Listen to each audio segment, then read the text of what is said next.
मेरे सामने कई बार ये सवाल आता है कि महात्मा फुले ने भी समाज सुधार के लिए काफ़ी सारे काम किए, दलित उद्धार के लिए काम किए, लड़कियों के लिए स्कूल खोला, साथ ही साथ आर्य समाज ने भी ये काम किए, महर्षि दयानंद सरस्वती जी ने भी ये काम किए। तो फिर एक आर्य समाजी होने के बावजूद मैं फुले का विरोध क्यों करता हूँ? और इस मामले ने आग उस समय पर ज़्यादा पकड़ ली जब अनुराग कश्यप इस मामले में कूद गया और उसने कहा कि फुले के ऊपर तो फिल्म बन रही थी, उसको डिले करवाया जा रहा है ब्राह्मणों के द्वारा, क्योंकि उसमें ब्राह्मणों के ऊपर गलत टिप्पणियां की गई हैं।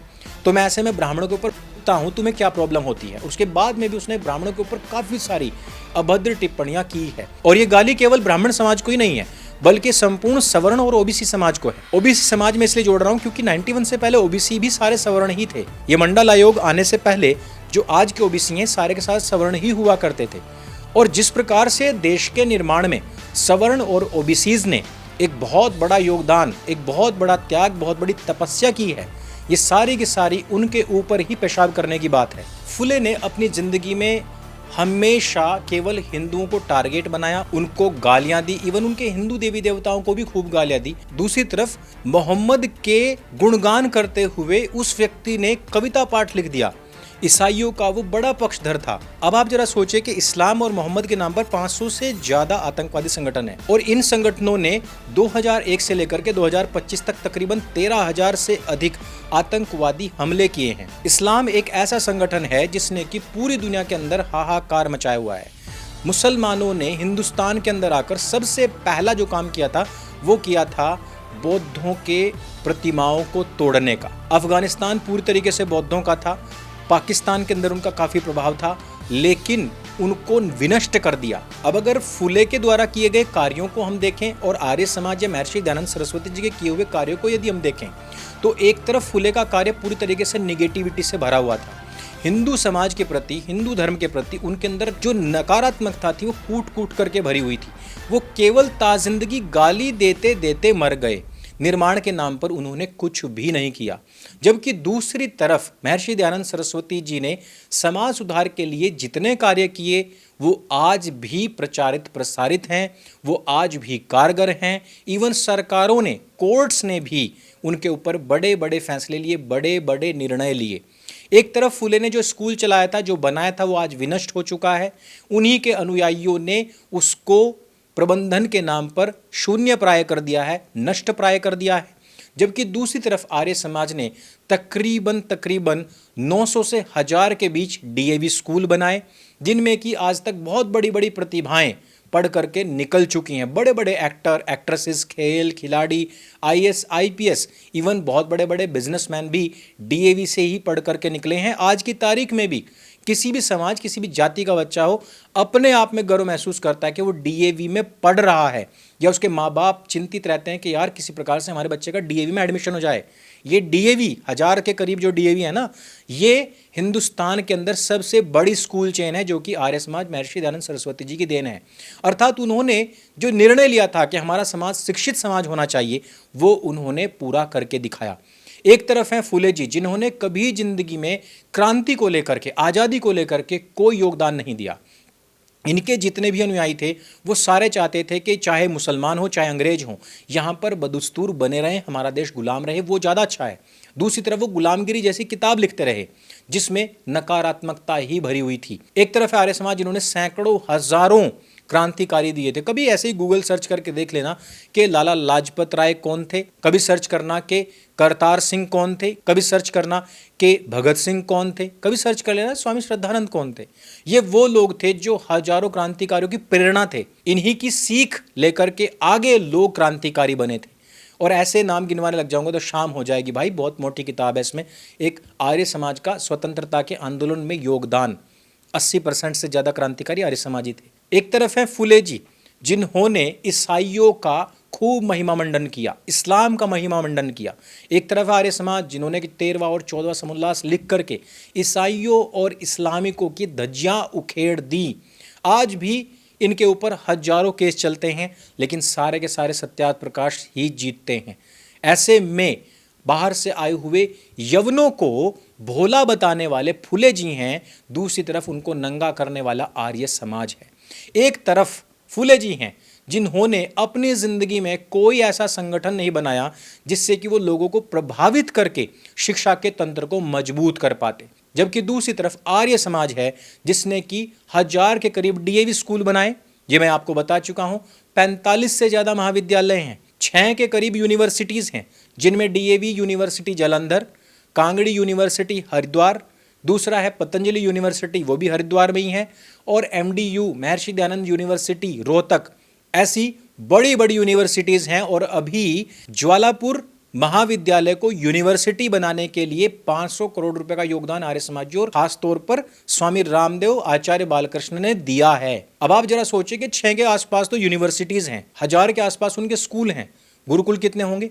500 से ज्यादा गुरुकुल चलते हैं जो केवल और केवल आर्य समाज के द्वारा चलाए जाते हैं, जिनमें से कि आधे तो केवल लड़कियों के लिए हैं। और ये जितनी भी मैंने आपको संस्थाएं बताई हैं, किसी भी संगठन से ज्यादा स्कूल चलते हैं, किसी भी एक संगठन से ज्यादा यूनिवर्सिटीज, इंडिविजुअल के आधार पर बता रहा हूं। एसोचैम ने 2013 करीब में इनको एक अवार्ड भी दिया था सबसे बड़ी स्कूल चेन होने के लिए। अब इसमें बहुत महत्वपूर्ण बात यह है कि इन सभी स्कूल, कॉलेजेस, यूनिवर्सिटीज, महाविद्यालय में किसी की भी जाति देख करके एडमिशन नहीं लिया जाता, यानी कि वो हिंदू है पर्याप्त है। जातिगत आधार पर होने वाले डिस्क्रिमिनेशन को ही समाप्त करने के लिए वेद सबके लिए है, इस आधार पर स्कूली शिक्षा को आरंभ करके आर्य समाज ने इस लेवल को छुआ है। जबकि मैं बता चुका हूं कि भूले जी की एक भी स्कूल, एक भी कॉलेज नहीं चलती। कोई कह देगा कि पुणे में उनके नाम से, बरेली में उनके नाम से महाविद्यालय रहे, घंटा, भाई वो बाद में नाम दिए गए हैं, वो उनके द्वारा स्थापित नहीं है। फूले जी की संस्था के द्वारा, या उनके घर वालों की बात बताऊं मैं अब आपको, उनके जो बच्चे हैं वो आरएसएस में जाते हैं, वहां पर जाकर के नमस्ते सदा वत्सले गाते हैं। और वो माली समाज से थे, लेकिन दलित समाज ने जबरदस्ती महापुरुष चोरी के नाम पर उनको चोरी करके आज भी केवल गाली देने का ही काम करते हैं। ये वो समाज है जो रात दिन साइंस करता है, रात दिन बताता है कि शिक्षा शेरनी का दूध है, लेकिन उस शिक्षा के शेरनी का दूध पी करके ये लोग 14 अप्रैल को बाबा साहब भीमराव अंबेडकर के सामने उसका फोटो लगा करके चोली के पीछे क्या है पे डांस करते हैं।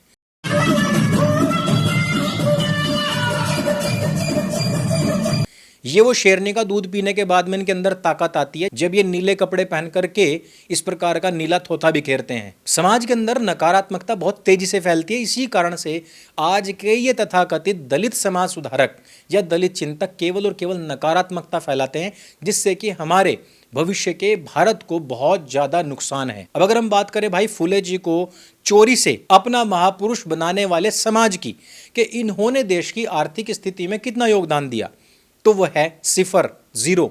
जबकि दूसरी तरफ आर्य समाज की यदि आप बात करें तो JBML ग्रुप यानी कि जय भारत मारुति लिमिटेड, ये वही ग्रुप है जिसने कि सुजुकी के साथ मिलकर के मारुति सुजुकी का निर्माण किया और जिसकी सर्वाधिक कारें हिंदुस्तान के अंदर चलती हैं, जिसको प्राप्त करने का सपना हर बच्चे का होता है। और इसके स्थापनकर्ता SK आर्य जी थे और वो अपने बिजनेस की उपलब्धियों में सबसे पहला योगदान बताते हैं अपनी विचारधारा का, अपनी आइडियोलॉजी का, और उसमें भी महर्षि दयानंद सरस्वती जी द्वारा दी गई विचारधारा। दूसरे नंबर पर आती है हीरो बाइक्स।